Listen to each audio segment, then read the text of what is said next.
A contar de este momento, los canales de televisión pueden transmitir programas para mayores de 18 años.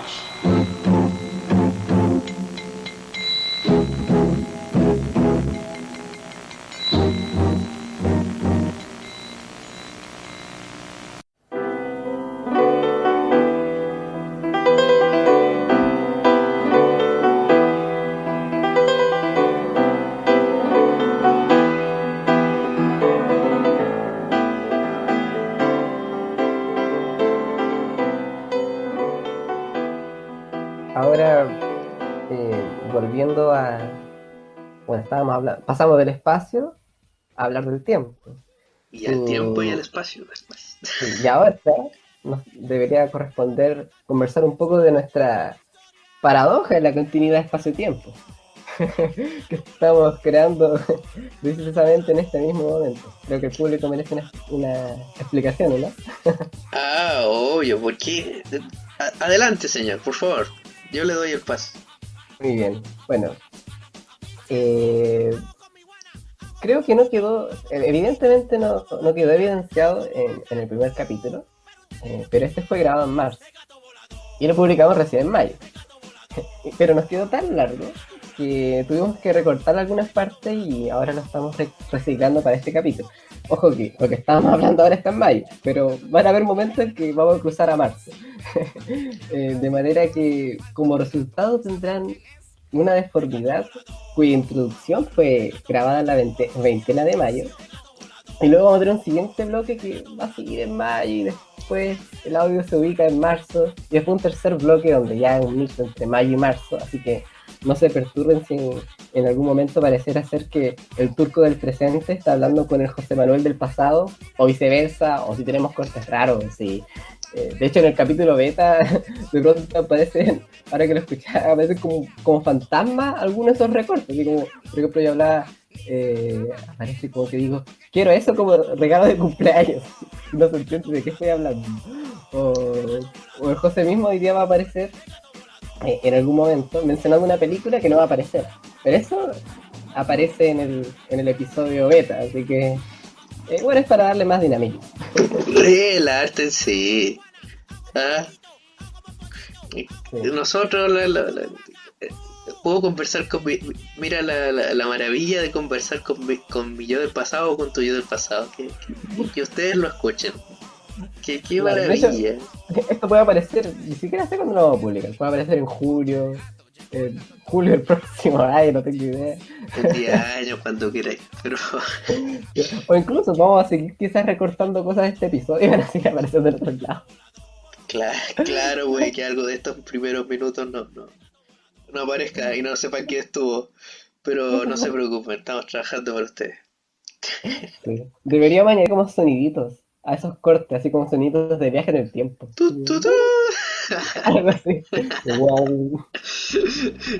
No, que se confunde. and the air of the cats.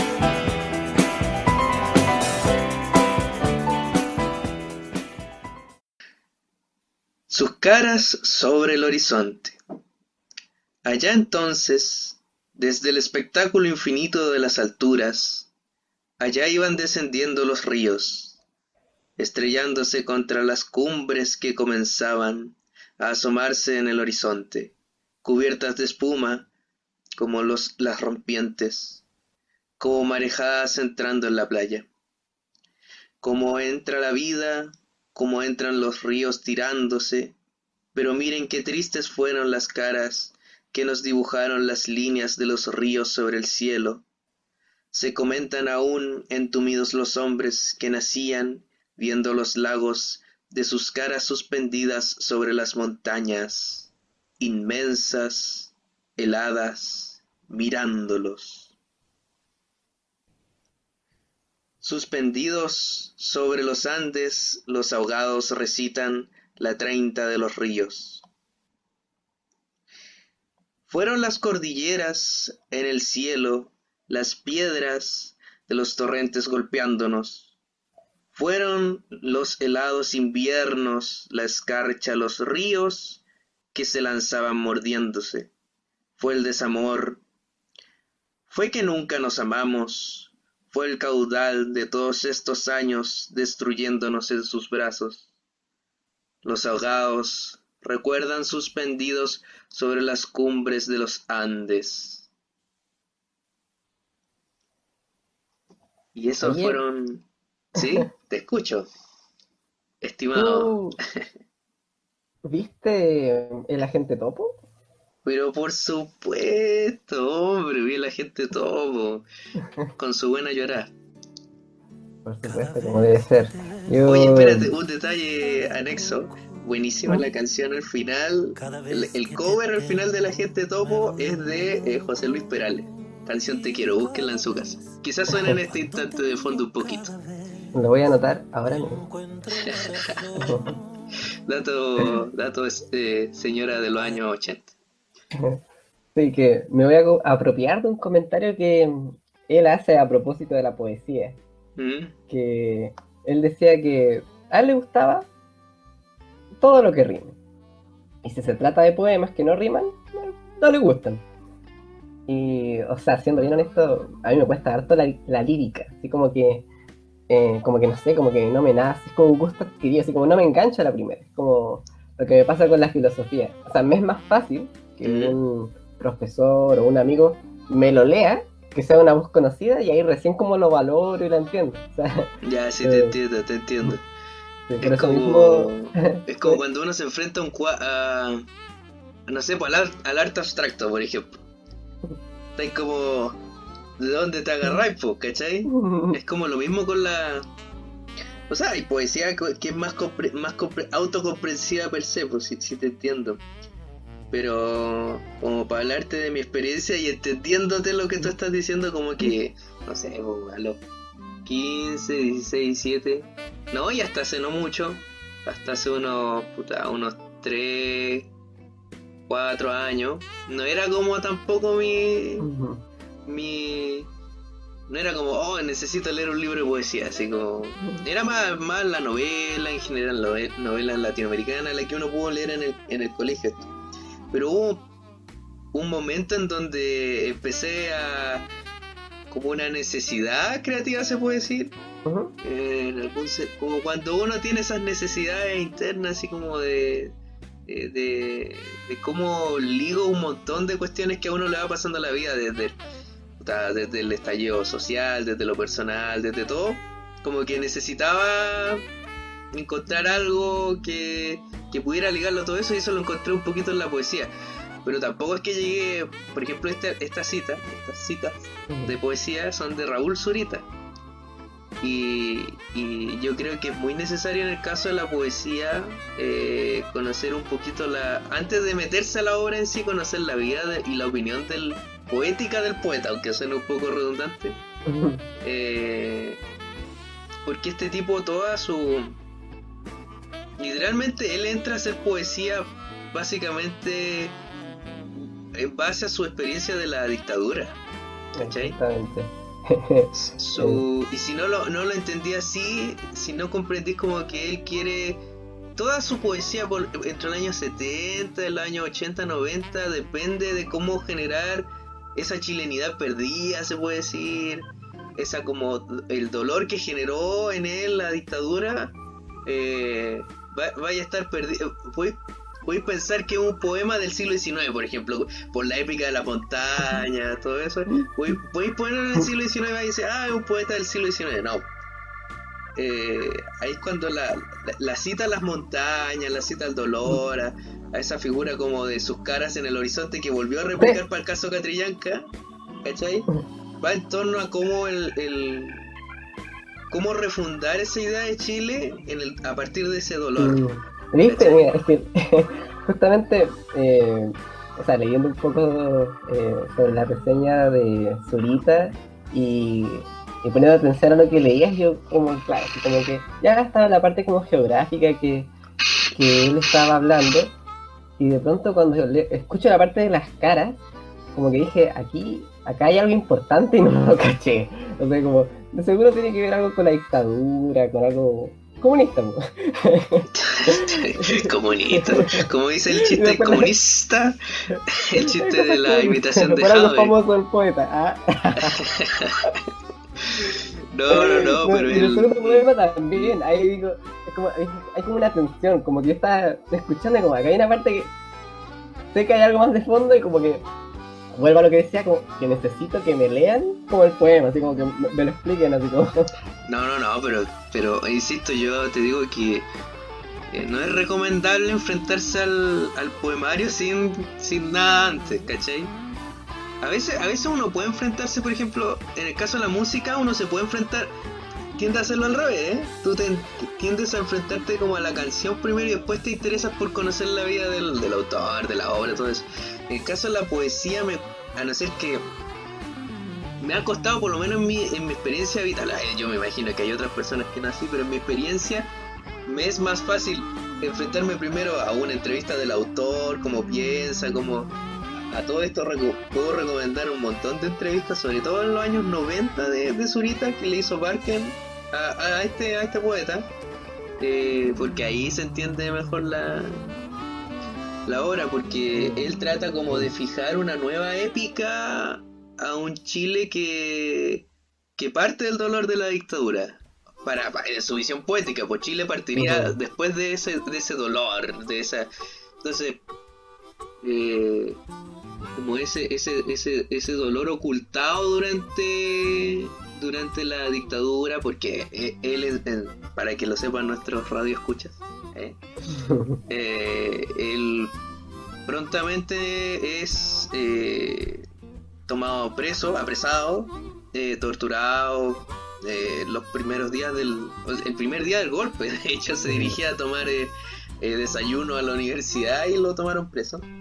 Lo llevaron al estadio Playa Ancha y después estuvo en el Carriguero Maipo, ahí fue torturado, etcétera, etcétera. Pero todo surge desde su experiencia del dolor, o sea, que haría todo, tendría que volver a surgir, renacer, y esa idea como del renacer está como en las altas cumbres, en el cielo que cubre como esta idea del Nuevo Chile, por eso su cara en el horizonte, por eso las cumbres, la idea de las cumbres de los Andes, eso que como vuelve a reescribir eso que era tan chileno, eso tan del siglo XIX, como que tenemos que inventarnos un paisaje, ¿verdad? Que tú podéis ver, no sé, pues en obras como de Claudio Kelly, Vicente Pérez Rosales, todo eso que era como tan dado. Pero él lo reescribe porque ya no es el legado militar, sino que el legado a partir del dolor de la dictadura. Esa es como la idea central del poema, como para que le cachemos, le vamos cachando la onda. Y esto es como pregunta, ¿él lo refleja en una trilogía de libros o esto particularmente está en unos poemas? No, él es como su finalidad, o sea, este es como... El libro de donde surge esto que se llama La Vida Nueva, que aparece, curiosamente aparece en los primeros años de la transición, no aparece en dictadura justamente. Los otros libros de él estaban en dictadura, pero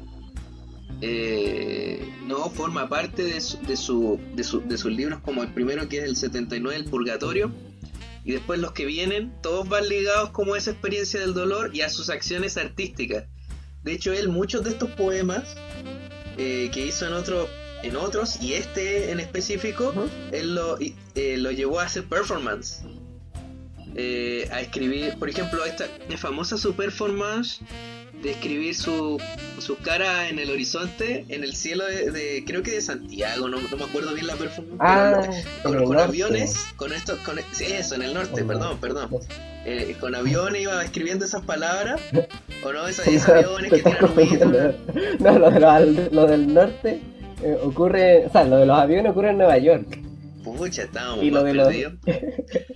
Y lo de las caras en el horizonte ocurre en el norte, pero son dos mensajes distintos. Eso, pero quería ir a eso, que lo llevó a hacer performance y a hacer un grupo de performance con varios artistas chilenos, con su la primera señora con que se casa, creo que apellido el Tit, otra artista famosa. Que me van a tener que perdonar mi ignorancia. Pero famosa por ser su esposa. No. Está fuera de los tiempos el comentario. Lo decía en los 80 pasada, pero ahora no. Bueno, pero la cosa está en que si estamos hablando de este tipo, no, van todos ligados, eso quería decir. Todos los poemas van ligados, todos sus poemarios van ligados a una gran obra. Esta es la nueva vida, y la vuelve a reeditar hace unos años. Viene incluido los imágenes de la acción artística que lleva a cabo a través de esos años. Por si acaso, para quien quiera tenerla. Es de Lumen. Sí, sabes que me quedé con una idea con esto que decía de que el proyecto de él en torno de tomar como la geografía, como de alguna forma como de tomarse de aquello, entre comillas, como objetivo que pueda de alguna forma como unificar a los chilenos, que como algo material, que no sé. Claro, pues, en el siglo XIX era algo unidireccional desde el Estado, así como de pronto identifícate con la cordillera, el mar, los desiertos, qué sé yo, esto es parte de lo que es ser chileno. Y eso, pero era como unidireccional desde el Estado hacia el resto de la población para formar la nación. Y lo que vemos ahora es como al revés, o sea, él, digamos, no así como un ente individual fuera del Estado, como que se toma de aquellos mismos tópicos, pero nuevamente como con esa idea como de refundar o de identificar a la nación, y bueno, claramente marcado por esta experiencia del dolor de la que hablaba. Sí, te entiendo a lo que vas. Claro, pues lo que hace es que toma ese, ¿cómo lo podríamos decir? Patrimonio. Ese sí, como...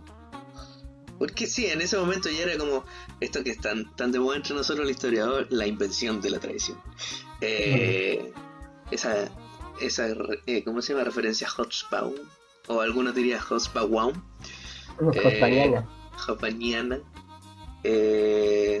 Claro, pues él toma eso, pero dice, la reescribe, y la reescribe de una forma bien interesante, porque me recuerda un poco, siempre que leo porque si, o sea, yo ahora leímos unos extractos, pero la gracia de este poemario es verlo entero, porque parte con, o sea, yo te digo algo que recién aparece como a la mitad, o sea, no, después del segundo cuarto del libro, más o menos aparecen estos poemas, ¿ya? Pero antes de eso hay toda una presentación que reunía relatos en forma de versos, relatos de personas que habían sufrido de la dictadura, relatos de perder un ser querido, relatos dolorosos, sueños, le da lo interesante de la poesía. Por eso te digo que yo estaba buscando en algún momento de mi vida esa como el conjunto de todas esas cosas, como para revelarme otras cosas, porque uno en historia tiende a verlo fragmentado, pero la poesía, como el arte, tiende a juntártelo todo. Eso es como a veces lo que podríamos apostar al escribir historia, como cómo lograr hacer aparecer el conjunto y no vernos tan fragmentados. Bueno, pero la poesía lo hace muy bien. Claro, pues y ahí al inicio pone eso, después viene un conjunto de mapas hechos por el mismo autor, y ahí vienen estos poemas hechos por él. Ahora, te decía, ¿a qué me recordaba eso? Mucho si es que alguien ha leído alguna vez Walt Whitman, o por lo menos lo escuchó en la película esta de los poetas malditos. Muertos, malditos. Siempre se me confunde el nombre. Es porque confundo la generación de los poetas malditos con el sentido de la... Después descubrí haciéndome psicoanálisis por qué confundía los nombres. Me recuerda mucho a Walt Whitman en su elegía del individuo americano, así como siempre está como, oh capitán, mi gran capitán, todo eso como al final como nosotros nos plantamos libremente sobre un mundo que está abierto, ya ok. Lo que hace este hombre es cómo nos plantamos o volvemos a plantearnos una nueva vida, por eso el nombre, una nueva vida como, no sé si el término es como chileno, pero como personas que vivimos este episodio desgarrador. Y lo hace justamente en una forma bien elegíaca, porque tú generalmente cuando te enfrentas a un poemario es como de una temática bien específica, vienen los poemas al tiro, quizás un prólogo y un epílogo, pero aquí es como la obra, son como 800 páginas, ¿sí? Entonces, interesante. Ahora volviendo a lo que tú decías, como, claro, pues como, y esta relación no es desespacializada, por eso es lo interesante, como al parecer siempre en la humanidad tratamos de buscarnos hacernos nuestro terruño, nuestro lar. Me recuerda mucho al Señor del Anillo, eso como siempre la cita a la comarca. Como que todos lo comparan con la comarca en la película. Como esto no se veía en la comarca, o cuando querían hacer un relato nostálgico, no era en torno a toda la aventura que habían vivido, pensando un poco en el Hobbit, pensando un poco en el Señor del Anillo, sino que era lo que podía estar sucediendo en su comarca, en su espacio, en su lar. En su Quillota. Claro, en su Quillota. Entonces como que es interesante pensar el espacio o cómo nos genera nostalgia en los espacios. Siempre es que tenemos nostalgia sobre un espacio, yo creo. Pero como que esto de lo contemporáneo, esto de la pandemia, esto de lo virtual, como que nos tiende a borrar un poco eso. Y yo creo que es como uno de los flagelos de este momento, de esta hora del presente, de esta casera, en este momento. ¿Qué pensáis, Quillotano? Sí, no es que pienso que a donde estamos llevando la conversación nos va a llevar directamente a la editorial, porque estamos hablando de los lugares. Pero por supuesto, pero todavía no adelante a nuestro radio escucha, vamos, tómatelo de a poquito, ¿cachai? Pero Que sea un buen trago al oído. entonces, primero dejarme la anotación de que estoy interesado en este libro, que tiene dibujitos, así que no solamente son poemas. Bien interesante. Interesante. Pero me quería quedar un poquito en la relación material, y es interesante también cómo nos relacionamos con culturas pasadas y su uso del espacio a través de estas relaciones materiales. Estaba pensando en un curso que tuvimos de historia medieval y cómo veíamos, por ejemplo, la Hagia Sofía, por ejemplo, me acuerdo. Como tú sentías la presencia del pasado más allá de lo que te estaban tratando de decir, así como en términos historiográficos, tú tenías como esa presencia evocadora. Y también lo volví a rememorar con una serie hace un tiempo, parece. Sí, que bueno, saliéndonos quizás un poco de la discusión, o sea, no saliéndonos tanto, quizás de la discusión espacial, pero volviendo al tema temporal, que es el que nos convoca siempre como investigadores. Bueno, igual estaba pensando que a finales de este mes vamos a cumplir otro año más sin Constantinopla. Otro año más sin Constantinopla, justamente, todavía no llegamos. 29 de mayo. No sé si te pasa, ¿no te da pena a ti, José Manuel Paleólogos? Claro, Oye, yo lo digo la gente no sabe esa anécdota. Cuéntalo. ¿Quieres que la cuente? Chota. Bueno, ya, pero cuento. Aquí es como en la parte de sección Cagüines. Nos adelantamos. Nos adelantamos en la sección Cagüines. No, pero le hago un teaser, un adelanto, un resumen. A ver, cuéntase una vez que hubo un joven José del pasado, probablemente solo con bigote y no con barba. Tienen que imaginarme así, más joven, quizá del mismo tamaño, que cursaba su curso de Medieval 2, después de muchos escollos, muchas dificultades entre trabajos que nos llegaron por distintos lares, Zipango, por ejemplo. Sí. Y también el chico de la promesa, no olviden que fue el que salió con 7 del examen de Roma. Claro, la joven promesa. Nadie sabía que nunca me iba a interesar la historia medieval ni la historia antigua, pero bueno, no importa. Y estaba ahí yo enfrentado al último examen. Tananana, sí, debería poner música aquí como de fondo, no, pero estábamos enfrentados al último examen. Me había ido mejor en ese curso de Medieval 2. El Medieval 1 fue complejo examen. Pero Medieval 2 ya había salido ya a flote. Y yo esperando a que me... comprendiendo los famosos cálculos que uno hace antes de un partido de fútbol, en este caso del examen, uno decía, pero más o menos estamos para que a uno la costumbre de ofrecer notas, yendo presencialmente hoy en día ya ofrecen, es refome como te ofrecen hoy en día notas, te lo ofrecen por mail, ¿cómo es la cosa? A mí nunca me ofrecieron nota, José. Nunca. Siempre Perdóname, perdóname. Como me humillaba. No, pero a ver, te ofrezco nota ahora. Bueno, cuéntase que cuántas personas en algún momento le ofrecían notas, fíjate, y se lo ofrecían en persona, insisto, o sea, tenías que ir igual al examen. ¿Cachai? Eso cuenta la leyenda. Hoy en día lo ofrecen por mail.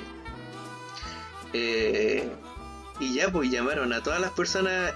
Era temprano, a las 8 de la mañana, con terno, uno con el cuaderno así leyendo, por si las moscas. Pero ya igual, sabiendo los cortes de los cursos, sabía más o menos, vais con cierta como relajado, nervioso, ¿cachai? Yo iba relativamente como tranquilo, con tranquilidad. Llaman a todas las notas de corte para ofrecer en la mañana y no pasó nada con este personaje. No pasó nada. Y yo muy indignado por dentro decía, por la chupalla, cáspitas. ¿Por qué no me llaman? Tampopas. Claro, rayo y centella. ¿Y por qué no me llaman? Y todo el cuenteo, ¿por qué? Chuta. Me van a tomar examen, alguna tontera me mandé, no sé, de última hora, me pillaron robando un libro, no sé. Bueno, no, ¿por qué me van a querer probarme? Estaba el mito ese de, como dice Ignacio de Roma, pero ¿para qué? ¿Para qué te vayas a poner en eso? Pasaron los minutos, la hora, nos fuimos a almorzar, me acuerdo perfectamente que fuimos a almorzar y comimos sándwich, bueno, estoy seguro que comimos sándwich. Y esos sándwiches de nuggets, esos sándwiches con sabor a examen, con sabor a angustia. Yo dejé de comer esos sándwiches de nuggets. Sabor a angustia. No, es que en verdad era como comer una cuestión, no se sentía como el estómago como vacío. Es que de comer eso después del segundo año. Evolucioné al Maruchan. Sí, no sé qué es mejor. En realidad, esos sándwiches con el centro helado porque lo calentaban en microondas. No. Bueno, ya comimos eso, estaba nervioso. Mi amigo Ignacio, un tal Ignacio, no es el turco, viste, que está aquí. No es lo mismo. Probablemente estaba nervioso, pegado a su cuaderno lleno de rayas y flechas. ¿O no? Así le gustaban los cuadernos también. Y cuando me los prestaba tenía que traducirlos. A ese tal Ignacio, no sabemos quién. Y ya pues volvimos a la tarde y tampoco me llamaban. Estaba ya con el... Yo creo que hice el origen del mal del colon. me hicieron muy mal. Es un buen augurio ese, pensando en nuestro primer episodio. Puede llegarse a lejos. Sí, si te duele el colon probablemente termine editando libros. Esa relación tienes que hacer. O terminar en un hospital público, una de dos. Ya pues, y llegó el momento del examen.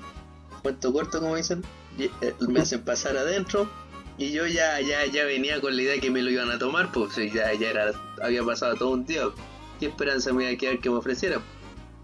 Y me acercan una tablet muy famosa, una tablet mágica, dicen por ahí, una tablet maligna para otro, depende del lado que usted se ponga.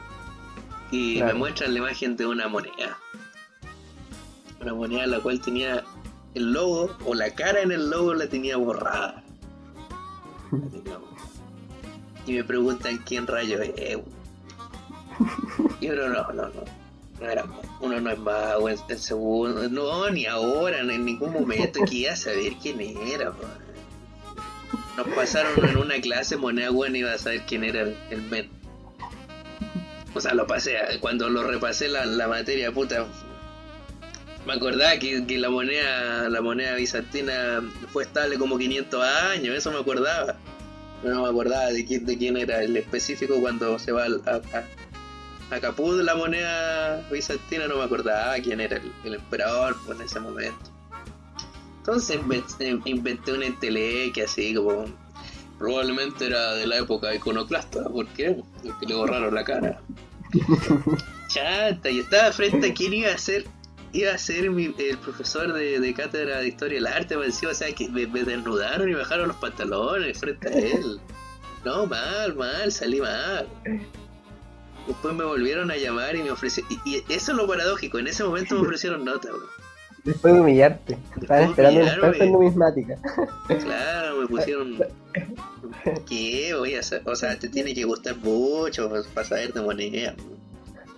A mí me dio risa cuando te vi, entraste y te dijeron el nombre y tú hiciste esa como expresión así como yo sabía. Mentira, chabullero.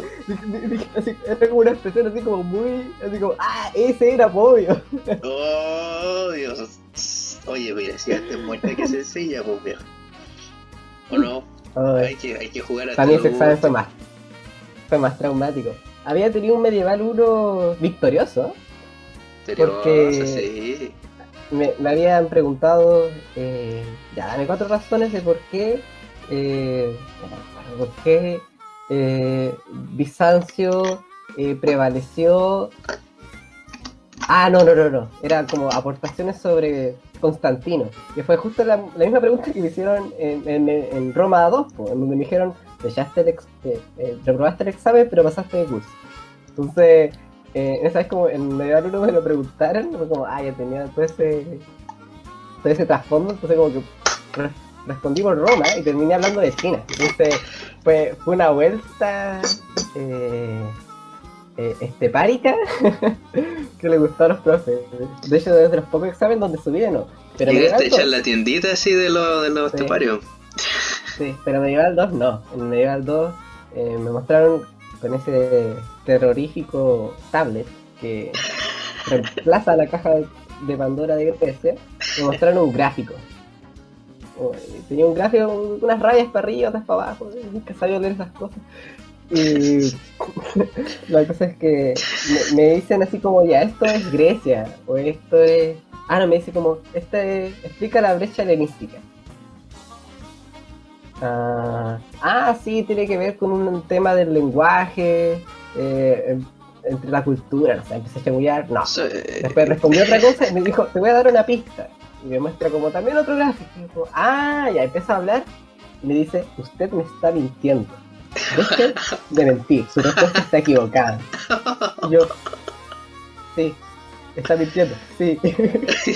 Sí, estoy mintiéndote. Sí, entonces como que me interrumpe como 3 veces y ya tenía la voz quebrada, así como que ya no quería hablar más. Y el profe me dice así como, ya, un 3, ya, segunda oportunidad. Y ya saco, era combinación, ahí saco otro papelito en la caja Pandora y dice, ya explica qué es la UMA. Y ahí era como, y bueno, estaba hablando, ya entramos en territorio musulmán, entonces ya había estudiado muy bien todo el tema de lo que era Oriente, empecé a hablar de lo que era la comunidad islámica, ya. Y terminé promediando ese 3 con un 5 y logré pasar de curso. A lo campeón, perra, a lo campeón. Sí. ¿Quién no se sintió identificado con este relato? Puede mandarnos mensajes. Ahora, sí, volviendo al mundo musulmán, que se inauguró tras ese fatídico 29 de mayo de 1453. O sea, a mí me pasa que como que me da tristeza, es que siempre me da tristeza como la caída de una, o el término, o sea, no es que no termine en estricto rigor, pero es como el fin de una era, de una cultura. No es Cayó que, Estados Unidos. claro, exacto, no es como que hable como del fin de un imperio, no es que sea una apologeta a la dominación, pero eh, para los que estudiamos algo que sea del mundo bizantino, como que nos trae algo, como ese fin. Ese Y que, fin. claro, y que por supuesto no se trata de desdeñar a la civilización emergente, que fue la islámica turco-otomana, que nos ha traído, por supuesto, que grandes aportaciones, en donde tenemos el sultán Suleimán como una de las grandes series que han fortalecido esta amistad. Han engrandecido esta amistad, dime así. le ha dado el imperio a esta relación de amistad. Literalmente. La potestad y el imperio. Sí. Recuerdo que fue justo un año después de Medieval, pues veníamos con todo el FUA, pues, acuerdo, estábamos en Moderna con la profesora Yomi. Yo tenía ya barba en ese momento. La barba musulmana. Y veíamos capítulo a capítulo. Y se la recomendamos a todos los radioescuchas. Veanla, está Claro. en Netflix. Ah, sí. Sí, yo sé que está en Netflix. Claro, Mi hermano yo la ve. sí.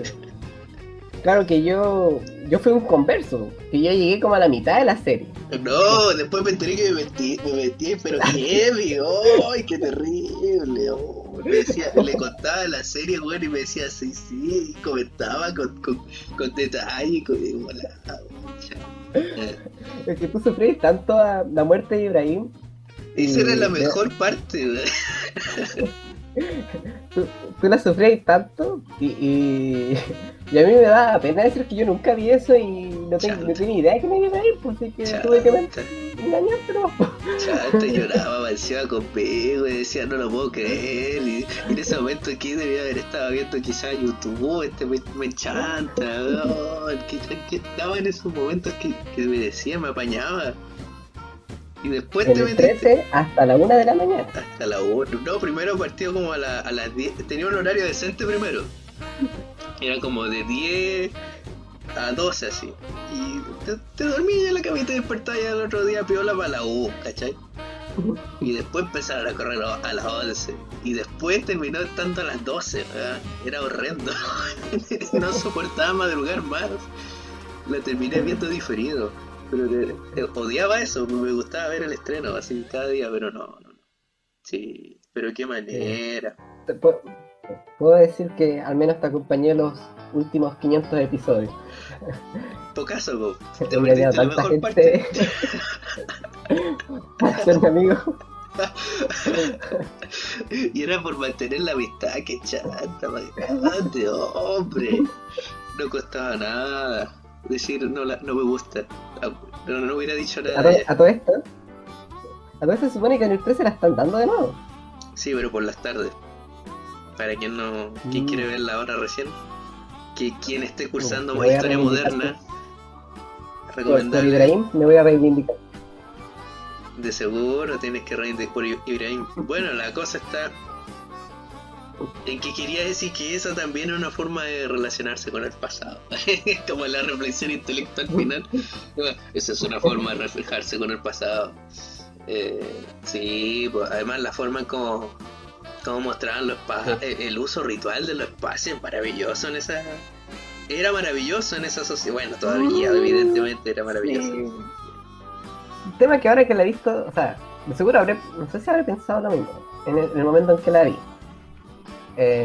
Pero claro, al menos ahora cuando la veo, la representación, bueno, yo no soy muy experto sí en representación de la época, pero sí tiene mucho de que es demasiado, ¿cómo se dice? Pulcro, es como demasiado limpio, todo demasiado muy perfecto, así como, Sí, probablemente. no sé, pues no es como diría Buonocore como era la antigua Roma. Sí, no replicaremos ese diálogo. Es para otro, Ya. es para otro horario. Pero quizás en un podcast próximo. Bueno, pedirlo así al público. El relato del mono, Peter, el relato del mono. Ya. Vamos a tener que Creo que probar lo los tengo pitos ahí. grabado. Los pitos hay que poner, habría que probarlo. Sí. Tendría que Ya. se parecería a metralleta. Entonces, Pero no digo más nada. puede salir por ahí, puede salir en un aniversario, puede salir. Eh, pero sí, es muy pulcro, demasiado pulcro, sí, te entiendo, la tela de las personas, de la ropa, los jardines, pero muestra una relación con algo que, con dos mundos, po, con el mundo bizantino y el mundo turco-otomano, que son como los mundos civilizatorios, así, como cuando pensamos en civilización así, y le preguntamos a cualquier persona, así, que haya tenido, haya pasado por el colegio, tenga cierta, tú decís, Roma. Elitista. No, sí. Si a una guagua le voy a preguntar, pues. Esas críticas de ellos, no, se elitista, man. Bueno. Me jodan todos ellos, por no decirlo de otra forma. Pero cuando te dicen Roma, te dicen Turquía, tú pensás al tiro, como en esa idea, al tiro se te abre como la idea de 1000 años, así como de una vez al tiro, la idea de las grandes civilizaciones, un poquito como... Y cuando tú decís civilización al tiro, por lo menos, y ahora pasando aquí en Estudio Historia, al tiro pensáis en Brother. Así como al tiro. Civilización, bro, de larga duración. Y cuando le preguntáis a cualquier persona, a Roma, Bizancio, como que al tiro se te arma no se te arman 2 años, así como en la mente, sino como algo inmortal, así, imperecedero, destino de viaje, como tú crees. Solo agregaría que, tomándome lo que dices, que ya que hemos estado hablando un poco de etimologías y toponimias, cómo es que lo profundamente y, digamos, pertinentemente que están ligadas las ideas de civilización tanto con Constantinopla, quedémonos con ese caso, con el caso de Constantinopla, en el sentido de que el nombre que actualmente se le da a la ciudad viene es, digamos, una... No sé cómo, no sé, la palabra no es de formación propiamente tal, o quizás sí, pero tiene que ver con una transición del griego, que ya que Constantinopla en su tiempo era el referente de la ciudad, en griego para decir me dirijo a Constantinopla, o para referirse era, ¿cómo era? Se decía Istanpolis. Istanpolis. Y así fue conocida en el Mediterráneo. Todo aquel que viajaba a la ciudad, no era necesario decir Constantinopla, era la ciudad, era el gran polis, era el gran referente de ciudad, no era Roma. Y que al momento de la conquista por parte de los turco-otomanos y del árabe y todo eso, fue variando a lo que es Istanbul primero y después Estambul. Entonces está demasiado digamos, pegadas estas ideas como civilización y ciudad. Sí, es interesante ella como una ciudad se vuelve representante o es parte o representa en su nombre, en cómo está conformado su espacio, una civilización. Es súper interesante esa relación ciudad-civilización o escala. Escalas como la civilización es como la escala grande y la ciudad vendría siendo como la escala pequeña, pero en este caso como la representa el todo. Es como un buen jugo concentrado. Porque todo esto, si van a Turquía, no jamás digan qué bonito Constantinopla. Van a sacar la mugre. No, tiene una Estambul. significancia política en Estambul todo el rato. Estambul, obvio, pues Estambul, y Constantinopla ni bicho cuarto. Pasa nada, pero ahí se nota lo que es como el espacio vivido que decían los historiadores, como el tiempo, también la relación, tenía ahí una relación de distintas formas, por la más presente, que es la de los acontecimientos políticos. Ya no podemos decir Constantinopla, como vendría estando en la área chica del tiempo presente de los acontecimientos pequeños. Está como, y la temporalidad larga es como ya hay Constantinopla, la polis, vendría siendo como esa relación geohistórica, así como la polis enfrentada en este escenario frente a otras grandes civilizaciones como, no sé, la romana, la del norte de ¿cómo se llama? De África, mediadas por este Mediterráneo, ya siendo como esta gran cita al libro de Brodel. Muy lindo. Hecha esa aclaración, se puede decir, yo creo que sería propicio que vayamos a nuestro primer descanso y tanda comercial. ¿Qué le parece a usted? Saltar al futuro. Ah, no, saltar al pasado. No sé, ahí veremos a la vuelta. Ya volvemos. Muy lindo. Aquí en este weá lo que les queda hacer ahora no es conseguirse un buenos músicos y hacer una fiesta grande en el gimnasio, que se reúna todo el pueblo y hay que se infecte todo el que se salvó nomás. Tomar, bailar, aprovechar de después el que cagó nomás mierda. Y esa weá tendría que ser. Total es de cortar el virus culiao, a ver quién más se enferma.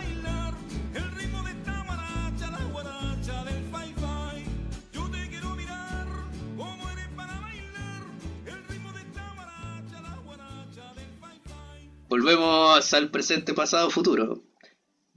Hay como A la corta duración.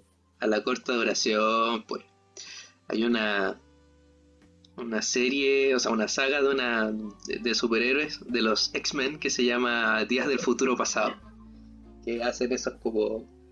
Quien haya visto las películas hacen esos saltos de atrás para adelante, como locos, y hablan con el yo del pasado, y tratan de afectar el futuro, y afectan el futuro, y una barra. Y estamos viviendo eso, no mentir. Pero bueno, ya que llegamos a esta instancia, que es la sección editorial, debería tener como un sonido de estrellita, como un Mario Bros. Así.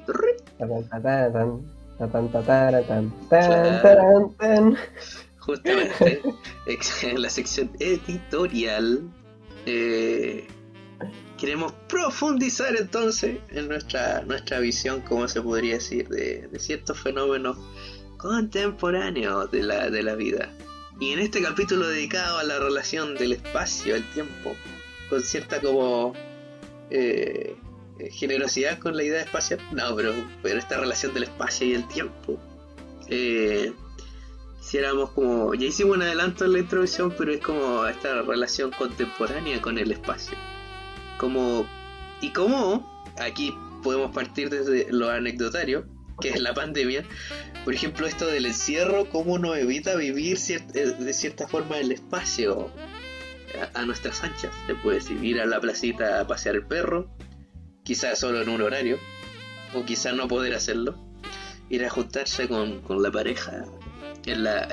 ¿Te fijáis que uno fijaba una ubicación antes? Decía, juntémonos en tal parte, y era como el lugar de esa pareja, era como un mito de ellos mismos, pero ahora ya no. No sé, un montón, juntémonos en la esquina de no sé qué, y era la esquina que se habían juntado toda la vida, y hoy día ya no. Entonces el encierro para mí es como nos exacerba una relación que ya venía bastante complicada respecto al espacio y al tiempo, si quieres presentarlo así. ¿Alguna anécdota que quiera compartir, mijo? No sé cómo se vive allá en Quillota el espacio. Sí. Hablando de Quillota, bueno, y saludando a nuestros primeros seguidores, cuando seamos populares van a tener su crédito. La Connie, la Connie me empezó a como comentar así como, ¿cómo es que no será mucho eso de despedirse de la escalera? Me decía. Y bueno, desde mí, pensando en la evidencia de la pandemia, que extrañamente como que me he acostumbrado tanto que hasta, quizás preocupantemente, me ha llegado a gustar esta forma de vida. Zona del El cielo. ermitaño. Sí, de hecho espero que en tu casa también ahora se saquen los zapatos para entrar a la casa. Estamos poco a poco como significándonos. Estamos Sí, volviéndonos seres etéreos, viejo. no, significando, es decir, como volviéndonos chinos. Claro, probablemente, sí, sí, no, sí.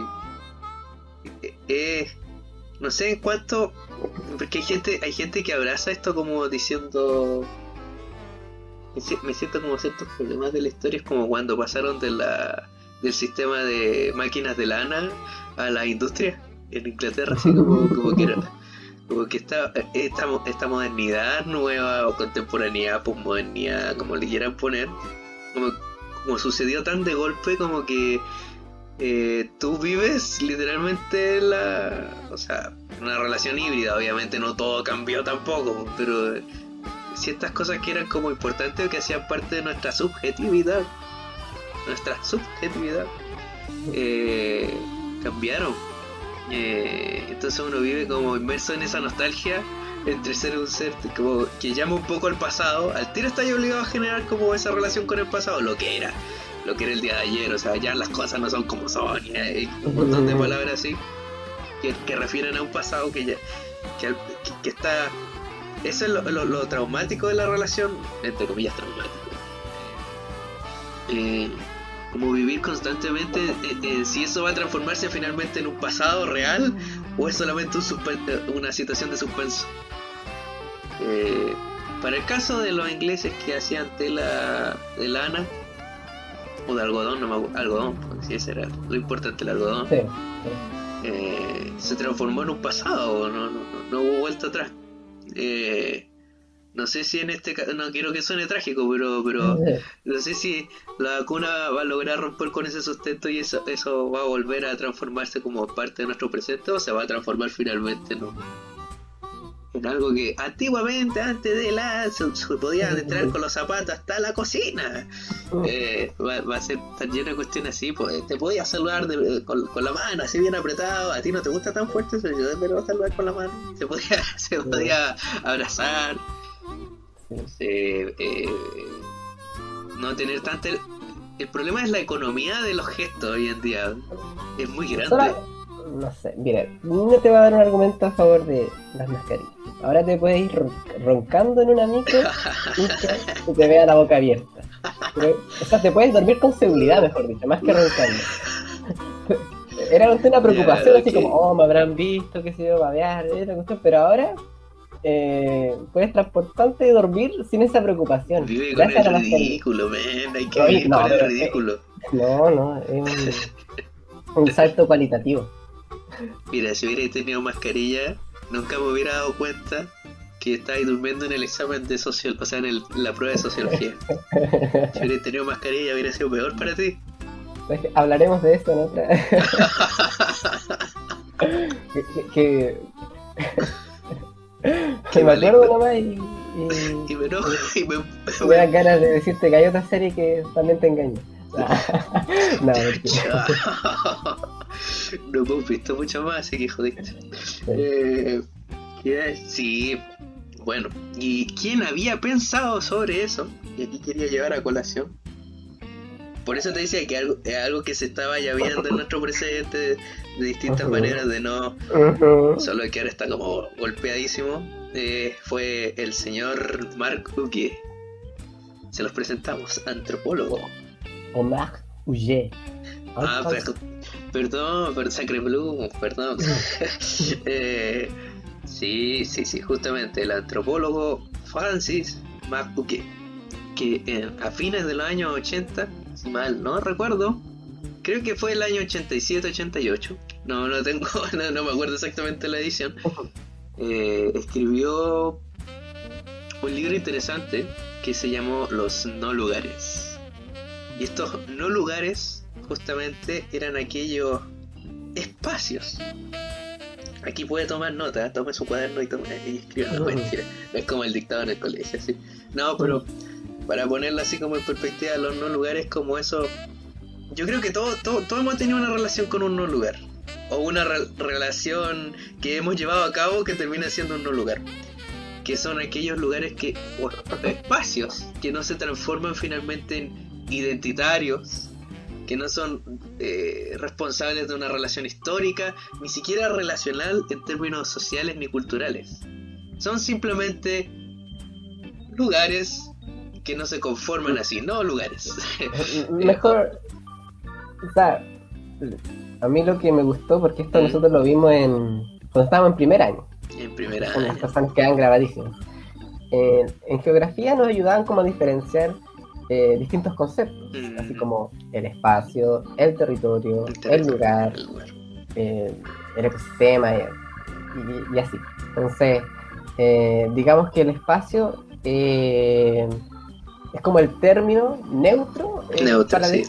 para referirse a X, no quiero decir la palabra lugar, pero a X dimensiones de la Tierra, que puede ser una región, etcétera. Entonces teníamos, por ejemplo, cuando hablamos de territorio siempre tiene un carácter más político, administrativo o cultural, etcétera.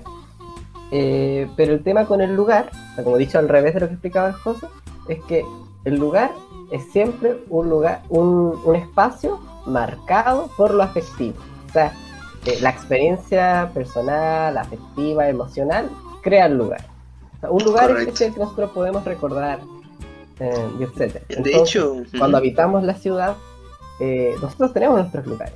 O sea, en Quillota hay no sé, pues hay una parte donde antes nos juntábamos, era como, nos juntamos allá en la pajarera, ya, ese es el lugar.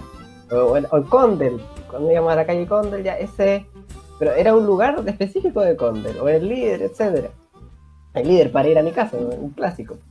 Todos esos son lugares, son tus lugares que componen tu visión de Quillota. No obstante, a la medida que tú recorres la ciudad, está lleno como de espacios que no tienen ninguna como significancia valórica y que la convierte en una ciudad como cualquier otra. Y ahí entramos en el plano de los no lugares. Justamente, de hecho, complementando lo que dices, si uno va a la lectura del libro, en el capítulo específico que habla sobre los no lugares, parte haciendo esa distinción entre espacio y lugar. De hecho, es interesante porque se relaciona mucho con nosotros los historiadores, el señor Marguet, tanto para criticarnos como para tomar, de hecho, parte de aceptar la noción de lugar o no lugar, que no era de él precisamente, sino de Michel de Certeau. Después lo supe con el tiempo. Tuvimos un engaño, no. Pero la reflexión que hacía justamente es que el espacio vendría justamente siendo como esa relación en un territorio, no voy a usar la palabra lugar tampoco, pero en un lugar de la tierra. Ya no importa, perdí el tiro. Y ese espacio vendría siendo como esa relación geométrica, hasta geométrica se podría decir. Y el lugar vendría siendo ese espacio en forma situada, o sea, como tú decías, en forma afectiva, forma relacional. O sea, se relacionan unos con otros. Y lo interesante, aquí viene la reflexión contemporánea, que ya va a dar como un siguiente paso dentro de esto. La reflexión contemporánea que hace Huguet, el gran Marc Huguet, es decir, cómo es los términos, inclusive en el lenguaje, cómo se han repartido los términos que no apuntan a un lugar. Por ejemplo, espacio televisivo, espacio de comercial. Aquí hay espacios de comerciales, tómenlo, estamos no lugarizando. Espacio, no sé, espacio Broadway, ya ahí te di el nombre de un lugar. Espacio Movistar. Como esa, a veces cierta como abstracción, o sea, no es un lugar en específico. No te vas a relacionar como históricamente con ese espacio, sino que vas a disfrutarlo como un objeto. Finalmente termina situándonos. Aquí está la reflexión de Marc Huguet interesante. Cómo termina situándonos como individuos solos frente a esta relación espacial, individuos solitarios. O sea, es una relación que nos topamos constantemente con nosotros mismos. ¿Por qué? Porque no estamos en el lugar ahora ya refiriéndome al lugar, no solamente al espacio, ahora ya refiriéndome al lugar, es aquel espacio histórico, relacional, en donde nos encontramos con los otros. Eso es lo interesante, en donde no estamos solos, en donde no somos individuos solos, solitarios, sino que en cuanto a individuos nos relacionamos con otros, en términos históricos, no sé, pues la iglesia del pueblo, por ponerlo así, ahora el supermercado ahí es como un espacio híbrido, así como que sí, no, depende cómo te vayas. Por ejemplo, nosotros terminamos transformándolo en un lugar porque era un lugar de nuestra reunión relacional, ¿cachai? Y se transforma el líder en claro. por poner el ejemplo así ya bien, Ya bien te mundano. entendí. Pero la persona que va al supermercado, va, compra solo y vuelve a su casa, no creo que tenga una relación muy histórica con el espacio, una relación muy quizás de afecto con la persona que vende ahí, la ve siempre ya, probablemente. Pero tampoco es como para decir el lugar como supermercado, así como no da para tanto. Y esa es como la interesante la reflexión de nuestro amigo. De hecho, parte en el prólogo, haciendo como casi un chiste de una persona, un empresario, pongamos un empresario joven que viaja a muchas partes en muy poco tiempo y no se relaciona con esos espacios, justamente. Termina estando constantemente, no estando, ya entre comillas, poniéndolo entre comillas, no estando en el lugar donde estaba.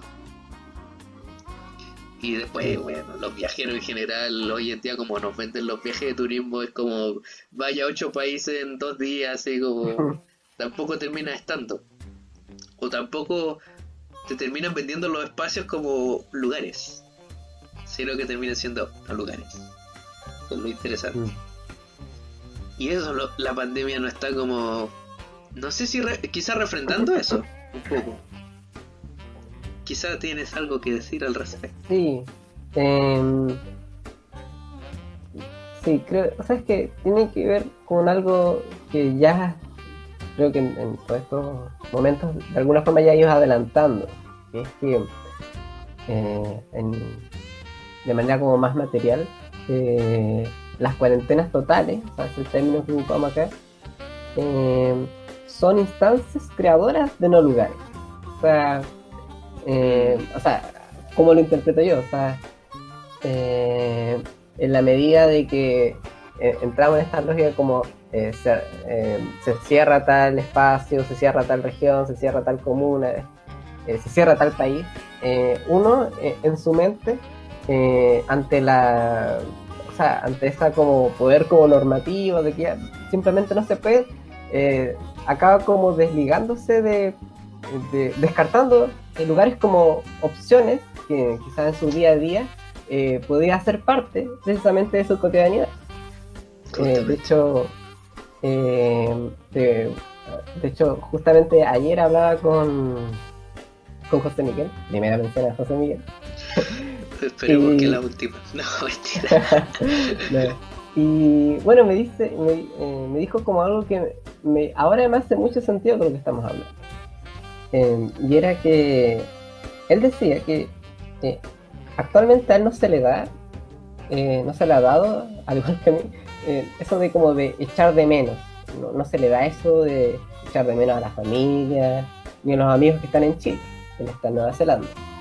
Y bueno, a propósito de qué era esto de que él no siente esas ganas de estar con esas personas, esa nostalgia, y era que precisamente en cuanto existía una patente imposibilidad de estar en Chile, o sea, como normativa y toda la cuestión, es imposible estar en Chile, o sea, que el viaje para acá, se descarta, entonces como que se desprende de esa, bueno, no es posible, entonces me desprendo también efectivamente de esa sensación. No obstante, decía, echaba más de menos a personas que, estando en Nueva Zelanda, o sea, personas que están en Nueva Zelanda, teniendo la posibilidad de verse, no estaba viendo. ¿Por qué? Porque en Nueva Zelanda, bueno, sabrán que allá no están con regímenes de cuarentena ni nada, entonces la posibilidad de verse sí existe. Entonces, ante esa posibilidad, se activan los lugares, así como, aquí puedo pasar bien, claro, te es puedo una visitar. relación mediada por el espacio, sí. Claro, entonces, a lo que venía era que de alguna forma este sistema, en este mundo pandémico, estamos de manera muy visible viendo cómo se activan y se desactivan lugares, pues, y de alguna forma cargando y descargando de afectividad esos espacios. Terminas como... Eso es lo... Tú creo que ahí apuntas como a lo que dicen como apareció en cierta literatura de prensa, como cierto artículo, cierto ensayo, así como muy reciente, eso como el cansancio de la pandemia. Porque estás activándote, enchufándote y desenchufándote constantemente. Entonces probablemente no quieren verse porque ya están como en ese cansancio afectivo, po. No saben cómo, no tienen ninguna certidumbre de cómo... Interesante, ¿eh? Y ahí ya se junta con la dimensión temporal, no tiene ninguna certeza de cómo eso va a constituirse como un futuro en el cual descansar, ya haciendo el juego de la palabra entre cansancio y descanso, porque puede cambiar de esa situación. O sea, en este momento ya en Nueva Zelanda están de tal forma, pero han estado sometidos como a salir y a entrar constantemente, que igual tampoco es que haya una certidumbre total, ¿cachai? Entonces no está ese espacio de construir, ni el espacio por algunos momentos, ni el tiempo para construirse ese descanso. Eso es un descanso, digamos, sobre las condiciones de nuestro presente. Así que eso nos da el pase para hablar de lo siguiente. ¿Puedo sumar una cosa? Sí, obvio. Échalo a perder nomás. Exactamente. Ya que ya se dijo todo lo bonito. Si mal no recuerdo, fue precisamente un libro de Mafuye. Mapuche, bien batido. Pues hay que decir los nombres como son, cuando se puede, ¿no? Pero Sí, está bien. Adelante. Fue un libro de este compadre. El primer libro académico que me compré en mi vida universitaria. Rayas. Sí, porque bueno, ahí como que me enteré que todo este tema de los no lugares me pareció muy flipante. Entonces, más encima que comentaban ahí en geografía que era antropólogo, y ahí como que no sé si salió de la profe, pero habla así como de un libro que se llamaba El oficio del antropólogo, o El oficio del antropólogo. Y fue ahí, no sé en qué momento, pero como que apareció en una de esas, creo que estaba en Bellavista, donde se ponen a vender como libros. Bueno, yo supongo que ya no lo hacen, ¿no? Confía en Valparaíso. Donde se siguen vendiendo libros. Y ahí me compré, esa fue mi primera adquisición universitaria, el libro El oficio del antropólogo. Y así fue como inauguré mi biblioteca personal de los libros comprados, jamás leídos. Eso está muy lleno. Yo tengo aquí un librero lleno de eso. Sí, al menos siempre cumplo con leerme las introducciones y los prólogos, que a mi juicio son el espacio en donde... El lugar. De hecho, es el lugar donde encuentro que los autores se dan como las libertades de ser como más deslenguados, así como que ya dicen esto, lo otro, y después en lo que es el grueso ahí ya son analíticos, sistemáticos, rigurosos y todo lo demás, pero digamos, las palabras preliminares como que se las juegan todas. Es bien entretenido leer eso. Bueno, después los voy retomando. Sí, la sección del Kawin. Pasan 2 años, leo de nuevo. Pero, sí. Pero esa es mi relación afectiva con este autor que acabas de mencionar. Ahí está el recuerdo. Mi primer libro de la U fue de este caballero. Sí. No pidan que lo regalemos por más que lo mencionemos, por si acaso. Ya recuerden concursar. No, pero que sí, sobre todo las partes de los prólogos. Por último, el primer capítulo así teórico, así cuestiones así, se las dan de ya ahí. ¿Te acuerdas de tu primera adquisición universitaria? ¿Qué sería lo primero que compré? Probablemente... No sé si fue de los primeros, recuerdo como la introducción a la historia de ¿Bajlo? Marblog o apología a la historia, depende de la edición. Y Te eso lo debe haber envié. sido- Yo me acuerdo cuando te lo compraste. Sí, sí, También, sí. también lo quería. Envídiame. Tengo harto. Y después me compré, no sé, de los primeros libros debía haberme comprado este de este periodista que escribe historia del arte. Gompert. Will Gompert.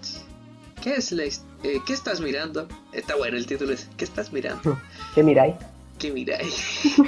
No sé, la historia de la locura de Michel Foucault. Ya, ¿El ya. Funado Foucault? El Ya, ya. Ya. Mejor no hablemos sobre la herida. ¿Qué más? Esas cosas, pues, creo que un libro del profesor Llano también, cuando el pueblo unido fue vencido. Eso está como los primeros. así por Ya, ahí. pero el de Llano ese ya está... Es más avanzado, pues, ese libro, mira. ¿Dónde? Lo tengo por acá. No, pero lo compré más o menos en el mismo seminario que Ah, el pero esto profesor. es del año... Es más antiguo lo que tú crees. Dice... Ah, no, nada que ver. Dice 2014. Toma. Ya, vamos al 2013, año, pues un año, pues ya, ya pero consumíamos. para Ahí, mí, yo lo pienso como despilfarrados. en los dos Ah, primeros años, 3 primeros años, los primeros libros que uno compra. bueno. Si quieren nos comentan en los comentarios, valga la redundancia, cuál fue su primer libro comprado. En la Cuando- universidad. En la universidad. No, en la vida no, Sí, pero en la sí, sí, universidad. hay que ser elitista, sí, en la universidad. Sí, en la universidad. No, va en el Principito al fuego, a la hoguera. No, pero sí, pueden comentarnos por ahí. Eso me gustó esa participación. Participation. Este es como lo que quería, a la bajada que quería llegar también, al hoy en lo cotidiano. Y para eso quería como sostenerme un poquito en un filósofo ya, se puede decir, extinto, para ponerlo así en términos un poco más épicos, extinto. Así que, cuando hablan, ¿te has fijado que hablan en la primera época de la segunda época de en la historiadores jamás no hablan de la primera época de si fue bueno o fue malo, eso es todo. Pero ojalá no hablaran a veces con esa épica, el primer tanto, el primer no, a ti fuiste bueno o No, de fuiste hecho, malo. nosotros ni siquiera sabemos si los historiadores están vivos o muertos cuando estamos hablando de ellos. Claro, pues, los filósofos sabemos clarito al tiro si estaba vivo o estaba muerto. A veces aquí nosotros Estaba citamos loco. así como... Es un poco de nuestros tiempos también, como el pin de la cita, así como sin importar quién fue, así como... Pero el pin de la cita ya. Humberto Giannini, este filósofo chileno, de origen playanchino. Hay un cierto nacionalismo en Playa Ancha, pero por este capítulo se los vamos a aceptar, se los vamos a soportar. Igual que otro filósofo chileno de Playa Ancha que... Hay otro, del que somos sí, seguidores. hay un cierto, pero me gusta más este otro. Este otro de Playa Ancha. Playa Ancha parece que tiene cierto coqueteo con los filósofos. Pensé que era italiano. Ah, me acabo de enterar de que era chileno y que era de Playa Ancha. ¿Ves lo que pasa? La magia del encuentro, ¿viste? Del encuentro en un podcast. No, chileno, obviamente de origen italiano, que te pero regalé. me lo regalaste, claro. No, pero es chileno, era más chileno que los porotos. Bueno, puedo decir mucho de él, pero importante filósofo que prontamente se radicó en Santiago, donde su alma prima, mater, se puede decir, fue la Universidad de Chile. Hay varias entrevistas a él, un tipo muy llano a la conversación, como fue elemento central de su pensamiento. Él hizo su doctorado en la Universidad de Bolonia. Y nos brindó algo muy de su tiempo, que es la filosofía del pensamiento cotidiano. eso que comúnmente hablamos como la rutina, porque que usted en la mañana se levanta con cara de poco amigo, se baña, otra vez tengo que tomar esta micro. Hoy en día ya no decimos tanto tienen que tomar esta micro, algunos sí, otros no, ya es diferido hoy en día. Pero todo eso es lo que llamamos como patear la perra, así poco menos durante el día, esa rutina, él se metió en ese espacio, pero de una forma inspiradora, por supuesto. Y justamente la pandemia nos ha hecho perder eso. A eso quería llegar. Esta cotidianeidad, encuentro en la calle. En este momento no nos podemos encontrar en la calle, estamos en cuarentenados los dos sujetos que están haciendo este podcast. Y él trabajaba de una manera bastante interesante esta forma como que él llamaba la circularidad de la rutina. Por eso él decía la reflexión cotidiana, o sea, es como un salir de la casa y volver a entrar a la casa en el día.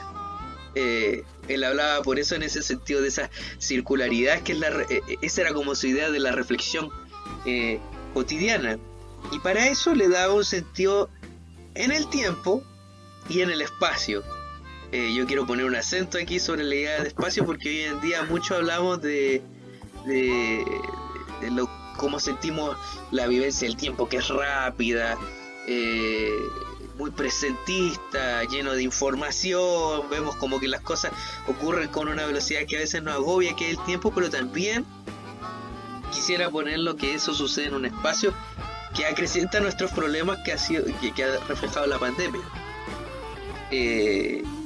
Y él trabaja, aquí podemos ir comentándolo por partes, pero su objetivo central entonces es romper esta idea que ya veíamos antes de la pandemia como un encuentro con los otros, que al fin y al cabo era una repetición. Muchas veces nos encontramos con la gente en la calle como una repetición que básicamente confirmaba cierta idea de soledad en el mundo.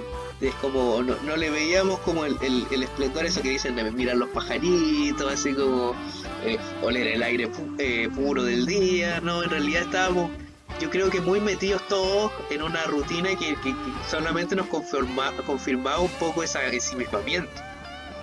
Y su objetivo obviamente es, a través de este texto, volver a lo que es el tiempo común, la vivencia de un tiempo común y un espacio común, se podría decir. Y trabaja obviamente esta idea como de rutina de domicilio, calle, trabajo, y de vuelta a la calle y de vuelta al domicilio, constantemente, cosa que no tenemos hoy en día presente. Todo ese recorrido sucede a veces quizá en un mismo espacio, que es el del teletrabajo, el telemático, o está muy restringido el encuentro. No sé qué piensa al respecto antes de pasar a cosas como más de su pensamiento en profundo.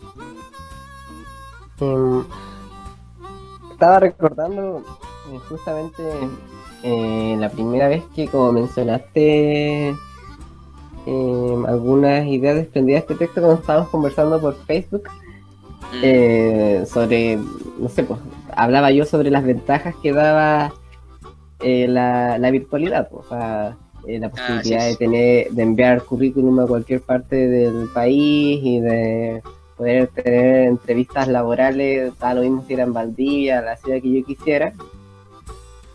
Y bueno, en ese como salte de la ventaja, no sé si lo mencioné así, pero era como, pucha, desde ahora, o sea, había como mucha felicidad en torno como a lo cómodo que era eso. Entonces, a propósito de eso, como que mencionaste algo muy bonito que como al momento como de leerlo fue como, sí, es verdad, como que no me voy a poner aquí a llevar la contraria como normalmente, no sé, tienes razón. Y empecé a mencionar sobre como la importancia de la presencialidad y o sea, de esa importancia y también del valor como de que te entrega, no sé, no diría como la improvisación o la aleatoriedad que te da la instancia de no sé, ir a una entrevista a Santiago en bus y tener como ese camino hacia allá. Y te entrega también como posibilidades de goce que en un mundo en el que la virtualidad te permite como calcularlo todo y tenerlo todo esquematizado, no hay margen para esa como espontaneidad, que era la palabra. Entonces, esa es como la primera idea como que ha dado vueltas, que no sé si hay algo más sobre eso que en el momento en que lo leíste te gustaba ya profundizar, pero para mí fue como bien así como valorable. Y bueno, sí, te entiendo. Sí me acuerdo de esa conversa para que vean que preparamos esto no es al azar, por supuesto, pues hay todo un trabajo previo de discusiones facebookianas, podría decir. Hoy en día Facebook vendría siendo el ágora para nosotros. No el espacio. WhatsApp. ¿Ah? No, No WhatsApp. WhatsApp. No, WhatsApp no. WhatsApp está para otras cosas. Y yo quería ahondar un poquito en esa idea de lo topográfico, como dice Giannini. Esa idea del espacio, básicamente, pero él se refiere a que existen distintos espacios topográficos en este recorrido como cotidiano. Y la oportunidad, por supuesto, de transgredirlo. Y ahí es cuando se ocurre para él la reflexión, cuando se transgrede la rutina. Porque este espacio, como te lo presentaba, es muy circular. Domicilio, calle, como recta. Es una recta en donde el tiempo está como... el tiempo se vive en torno a un llegar a otro lugar, que en este caso es el trabajo, ¿verdad? Entonces, ¿qué pasa cuando en ese trayecto, así lo quiero presentar, voy en la micro, por decírtelo, y aparece un cantante en la micro o una cantante que me gusta? Me saca de esa linealidad en el tiempo, estoy ensimismado pensando, tengo que llegar a hacer esto otro en el trabajo, bla, bla, bla, y aparece esta voz que me saca de... Termina ese momento, obviamente muy grato, me gusta, me hace recordar otras cosas, y vuelvo a mí, con otro pensamiento, no había visto esta cuestión de esta forma. O lo mismo mirando por la ventana, no había visto esta cuestión de esta forma. O ese típico encuentro antes de clase, para que los audio escuchas sepan, nosotros estábamos en un lugar que se llama El Castillo, y antes de entrar a la sala de clase, en la sala A, estaba siempre la típica conversación del día, así como, hola, ¿cómo estás? ¿Cómo la pasaste? Ay, que hace frío, toda esa cuestión. Todo eso te permitía como traer algo distinto hacia el contenido mismo del trabajo, que en este caso era estudiar. Entonces, esas oportunidades de transgresión las trabaja mucho Giannini. Y existen espacios de transgresión entre medio del domicilio y el trabajo, como son las plazas, las esquinas, el encontrarse con un amigo que uno no se veía hace mucho tiempo. La plaza te permite, como espacio como de lo público, fundamental, pensar justamente eso que le da sentido, que es lo público, la confluencia de todos las discusiones. Por ejemplo, hay un meeting en esa esquina de la plaza, que me hace pensar cómo ocupan el espacio público, me permite ver la direccionalidad de las otras calles, cómo se conforma este plano urbano que es tan común a nosotros y que es tan parte de nuestra subjetividad cotidiana. En eso ahonda mucho Umberto Giannini, y eso lo hemos perdido obviamente con esta instantaneidad de la virtualidad, que si bien nos hace ganar entre comillas tiempo, yo abogaría por perderlo un poco, en el buen sentido, perder un poco el tiempo. Lo otro interesante, y aquí te quiero llevar a otro espacio, es a su idea de la transgresión, pero en torno a la cronología. Entonces aquí nos metemos en el tiempo. ¿Cómo hacemos nosotros confluir una temporalidad lineal, que es la humana, la temporalidad de todos los días, de vivir una existencia lineal, con la cósmica, que vendría siendo la que viene del espacio, fuera de lo humano? En este caso también está lo biológico, o lo natural. Lo que antiguamente confluía en la antigüedad, y aquí les va a encantar a mis compañeros que les gusta historia antigua, no conozco mucho, pero más de alguno debe haber, que se simbolizaba en el mito. El mito confluía esas dos cosas. Hoy en día la filosofía es aquella que confluye esas dos cosas, ese tiempo lineal, humano, con lo que está afuera. Por eso mi crítica quizá un poco tan grande a que ciertos filósofos no se daban cuenta de esa entrada que significaba la pandemia, la enfermedad como fenómeno a este espacio como cultural. Entonces existen formas de transgredir los momentos de linealidad a través de nuestra idea del tiempo ferial. El tiempo ferial es como el de la feria, porque aquel que está mediado por los otros. La señora que me encuentro vendiendo, no sé, por la fruta en la feria, ya va a ponerlo más literal, en la feria. Y es un tiempo que está mediatizado por el de otro.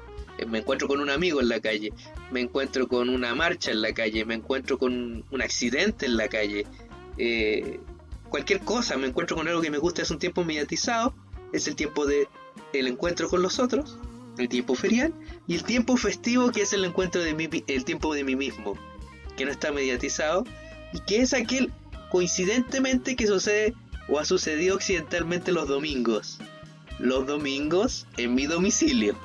Otra vez un juego de palabras con la palabra del dominar, domingo, domicilio, que es el tiempo festivo. La confluencia de estos dos es lo interesante en esta circularidad cotidiana que habla Giannini. Y como estamos sometidos a no vivirlo, siempre estamos ensimismados. Ese es el problema, el ensimismamiento que genera la pandemia en esos términos.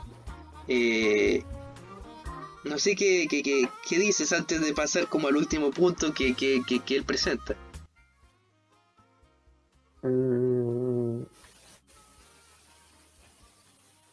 Puedes tirar el efecto de la tanda comercial. Sí, yo creo que va a dar la tanda antes de... O si no, termino yo continuando. Me te dejé pensando,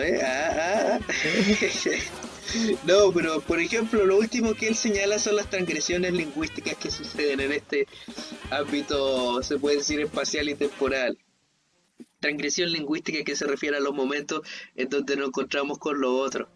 Y él habla del diálogo, el diálogo en donde existe la posibilidad de llegar a el diálogo siempre está puesto en llegar a una solución mediada, cosa que hoy en día vemos que sobre todo con las redes sociales no hay diálogo muchas veces, no hay la posibilidad de encontrar a ese otro que hemos hablado ya varias veces en este programa.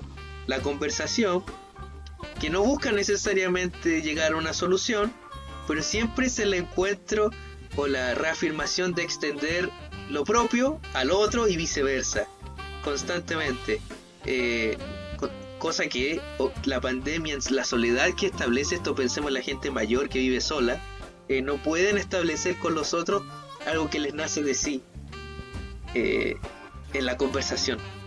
Eso es interesante. Y versus formas que no son de transgresión, como es el lenguaje operativo que vemos a través de las noticias, solamente lo recibimos, pero no hay opción de entregárselo a un otro que está vivo, que está ahí. Es informativo, es cortado, es editado constantemente. Esas son las formas que él llama o en su pensamiento, cómo sucede la transgresión lingüística como hablamos cotidianamente. Y eso yo veo que hay que tratar de recuperarlo con programas como este, que busca establecer una conversación, por supuesto. La gran y esperada segunda tanda comercial. Nos dieron muy buenos comentarios de nuestras tandas comerciales, así que espero que sea de su gran disfrute. Steven Spielberg y Robert Zemeckis los invitan al capítulo final de Volver al Futuro. What's your name, dude? Clint Eastwood. Han guardado el mejor viaje para el final, I never ever met a man like you before. God can dance. pero esta vez quizás han ido demasiado lejos. Is this a hold-up? It's a science experiment. Michael J. Fox, Christopher Lloyd y Mary Steenburgen en Volver al Futuro, tercera parte. Véala desde el lunes en los cines Santa Lucía en Super Cinerama, Astor 2, Las Lilas, Valparaíso, Viña y Concepción.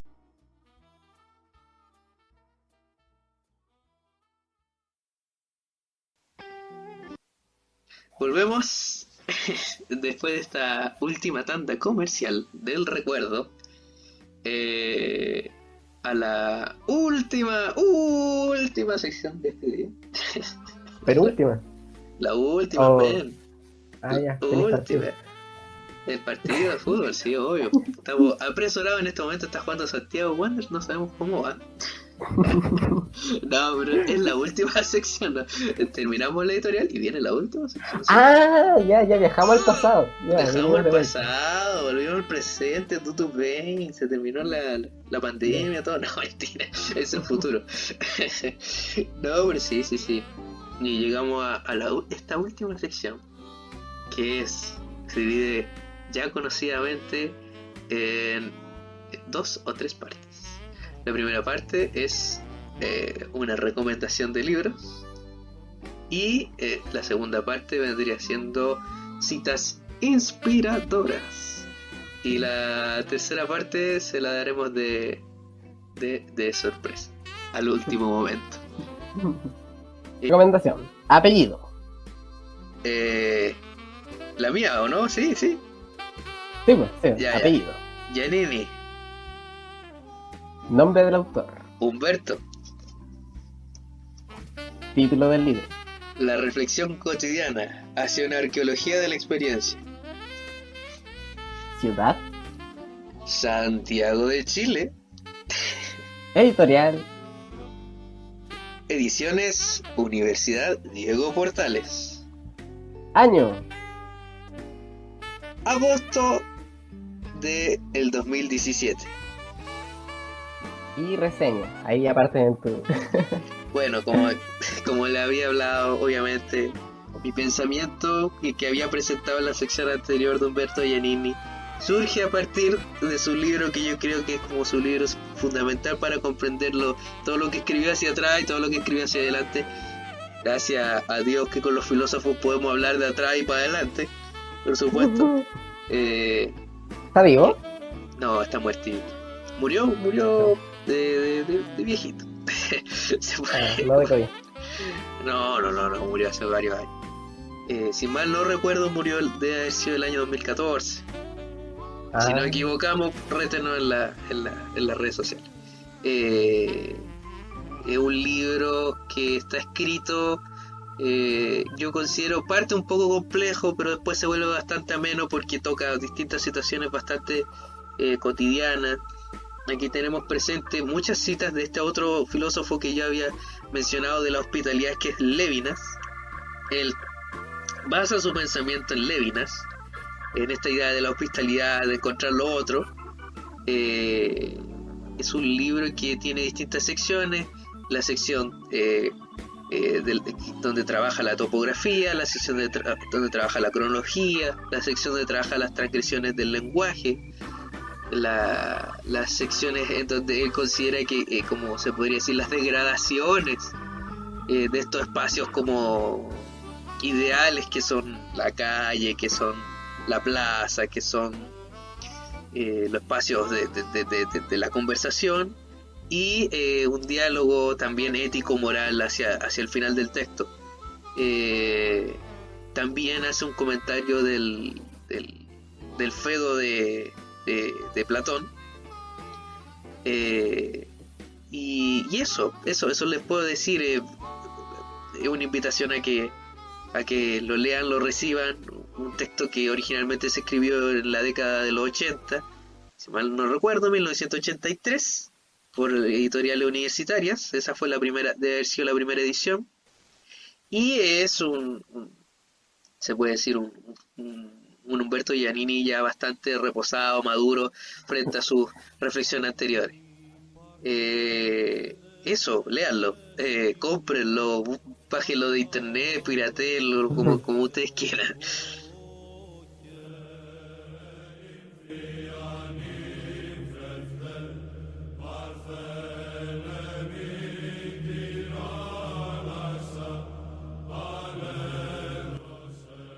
Bueno, Ignacio, ¿cuál vendría siendo tu recomendación? Tu recomendación entonces. Muchas gracias, José Manuel y el turco del pasado. Eh, bueno, mi recomendación se ubica en mayo del presente. Y cómo no, Ya estoy centrada confundido. en en este fin de una era, que significó la caída de Constantinopla. Por lo What? tanto, mi recomendación es una serie documental que pueden encontrar en Netflix, En la ñefla. en la ñifla, exactamente. Se llama Rise of Empires, Ottoman, o como está traducido en audio latino, El ascenso de un imperio, los puntos, Buenísima, otomano. buenísima.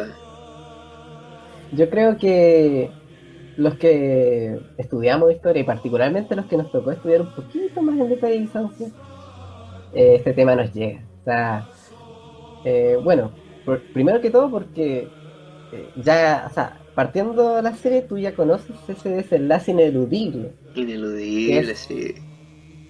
sí, De hecho, juegan y más harto con encima, ese desenlace. sí, es muy angustiante. Y más encima, uno va completando como el relato que te van presentando con lo que uno ya sabe, pues. Entonces como que conoce el trasfondo, los significados de lo que se acaba. Y bueno, de partida me gustó porque es una serie documental cortísima, 6 episodios de 40 minutos, Más eh, bueno. con esos con esos típicos finales viciantes para seguir viendo. Y bueno, como ya les dije, es una serie, serie docu, que bueno, yo generalmente no estaba acostumbrado como a ver eso de ver como, bueno, esa como secuencia de cine y de pronto cortada por entrevistas a expertos. O sea, Claro. quizás lo vamos a ver lo más común a eso, quizás uno lo vería en el History. Lo bueno es que aquí no hay ninguna voz de Don Cangrejo explicando las cosas, Ni porque alienígenas. no, nada de eso. Y bueno, en esta secuencia entonces, en esta tanto de explicación como cinematográfica, se te van tanto dos relatos, tanto el bizantino como el del turco. Pero esto va centrado en el relato del turco.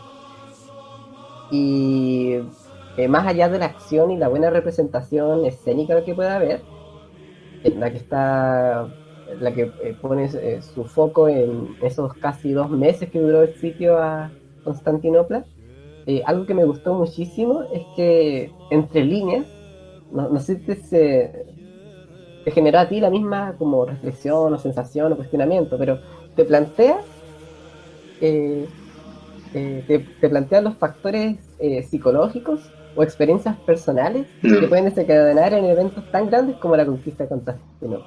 Entonces de pronto le dan un rostro al conquistador, a ese Mehmed II, que más allá del contexto bélico que existía entre los imperios, el tema religioso, el tema económico, lo sitúan en su infancia, lo sitúan en su adolescencia, la presencia del padre, la ausencia de la madre y la influencia de la madrastra.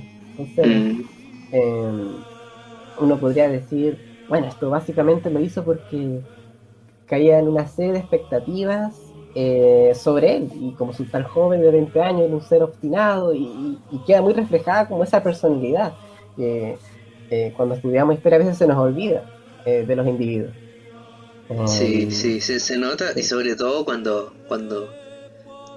bueno, igual lo tienen que saber por la historia, pero en el asedio, se puede decir a Constantinopla, se nota mucho la presión esa que tenía él sobre lograrlo o no lograrlo. Se puede decir, mientras se alargaba más la guerra, sí, pues. Y eso eh, era, te manifestaba una forma de personalidad, y esa ah, forma de personalidad respondía, como te decía, como a ciertas vivencias de la infancia, de la adolescencia. le, Entonces, le devuelve el ah, factor individual a la sí, larga, ah, y la dimensión acontecimental. O sí, pues, sea, entonces, no es como un acontecimiento dentro de el crecimiento de una civilización nomás.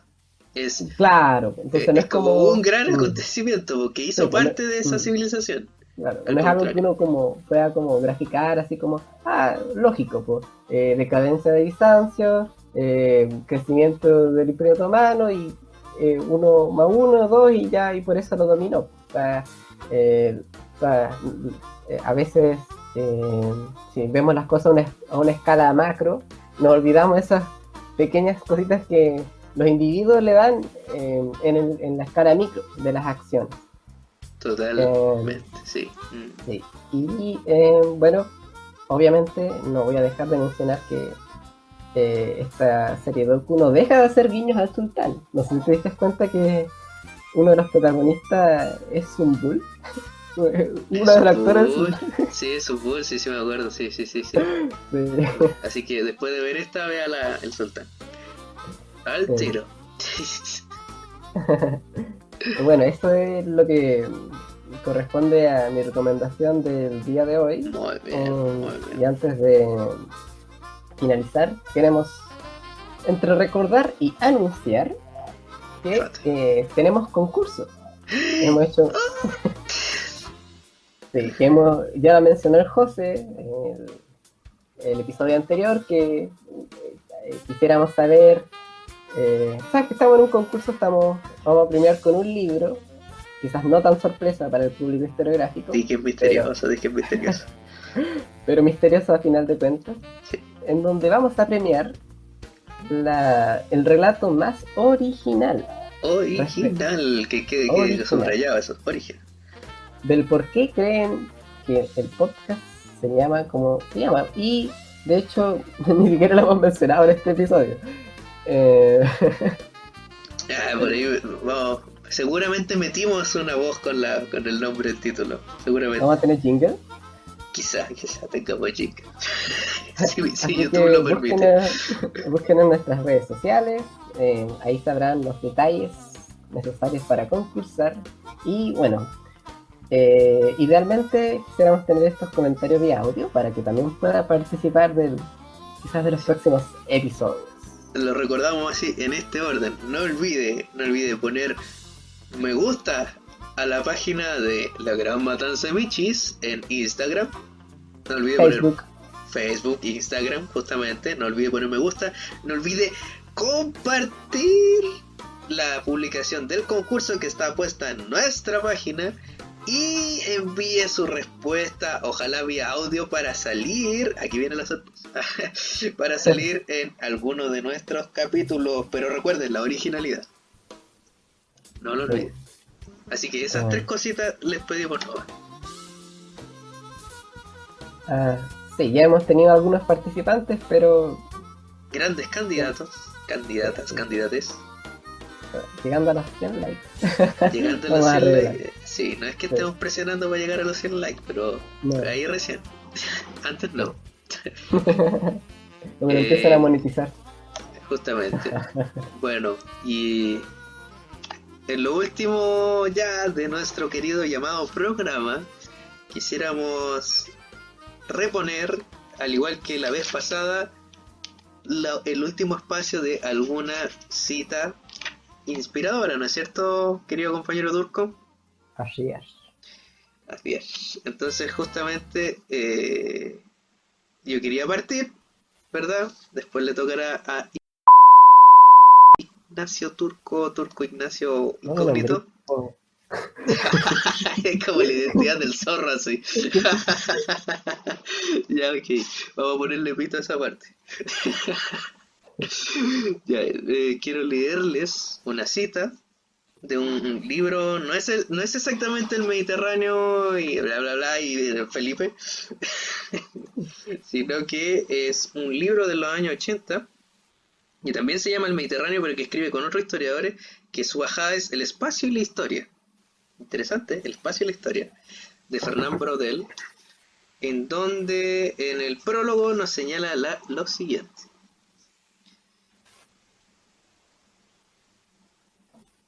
Respecto a las civilizaciones nos señala, es encontrar cosas muy viejas, todavía vivas, que se codean con lo ultramoderno.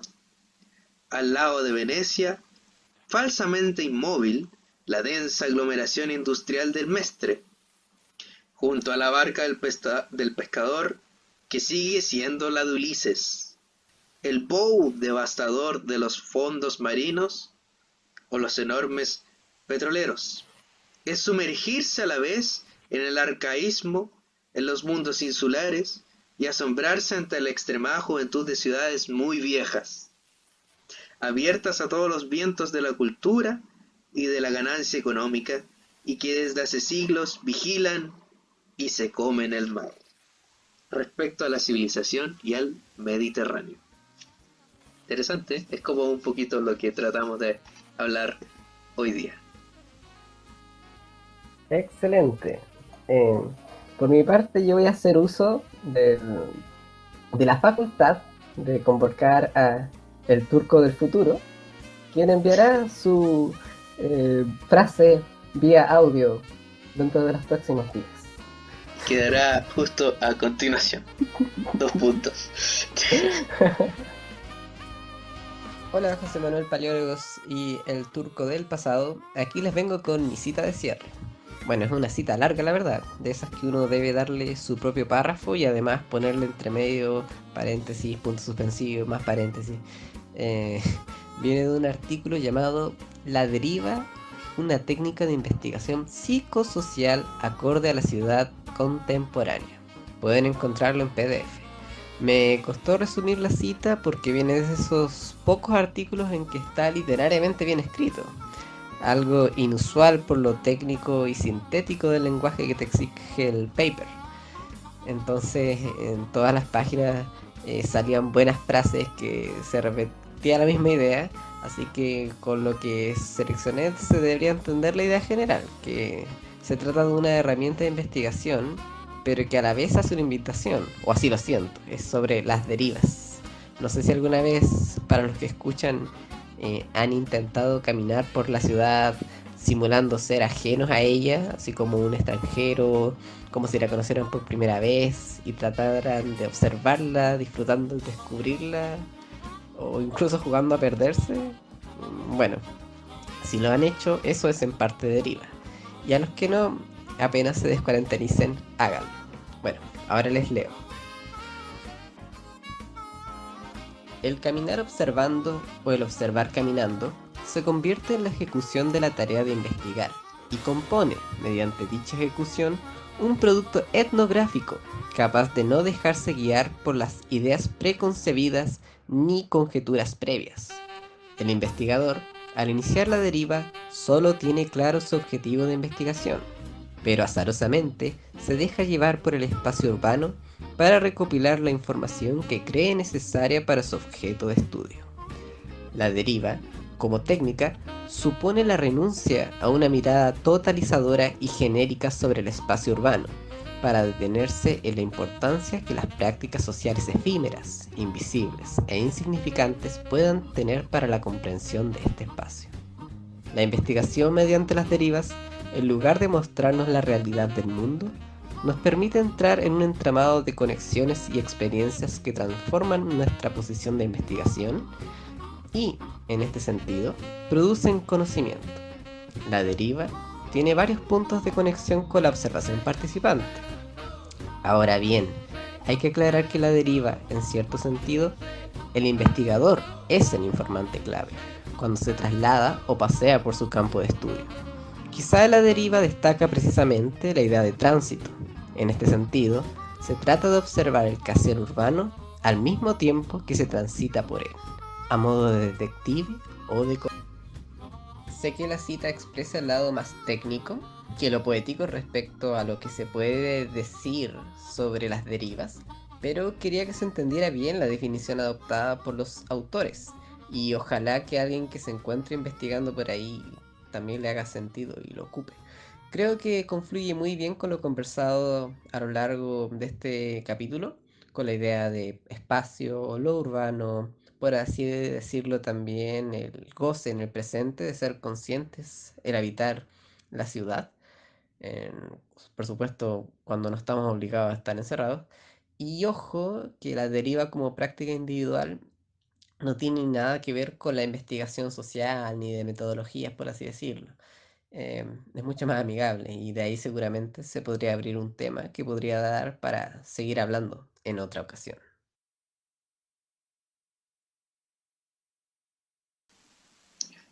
Bueno, para cerrar, viene la sorpresa, obviamente. Les dejamos un audio de algún estimado y desconocido admirador que nos trató de responder a nuestra pregunta del concurso en una forma bastante peculiar. Así que nosotros nos despedimos por hoy y quedan invitados a un próximo capítulo que no sabremos si saldrá en el pasado, en el futuro o en el presente. Muchas gracias. Esto fue la gran matanza de Michis Gato. Ya explicamos en el primer capítulo la igualdad. Es que yo estoy hablando para El Salvador. ¿No? La gran matanza de Michis. Muchas gracias. La matanza de Michi responde a una necesidad historiográfica moderna, contemporánea, donde para explicar fenómenos como la posmodernidad y la realidad líquida, donde nuestros gatos han tomado mucha relevancia al nivel de ser objetos de culto y adoración. La gran matanza de Michi también responde a nuestro comunismo que busca la igualdad entre gatos y humanos para que podamos ser un solo pueblo, una sola sociedad entre gatos y humanos. Y de una vez por todas los gatos sean nuestros líderes, nuestros reyes, nuestros emperadores. ¡Gualaguayo!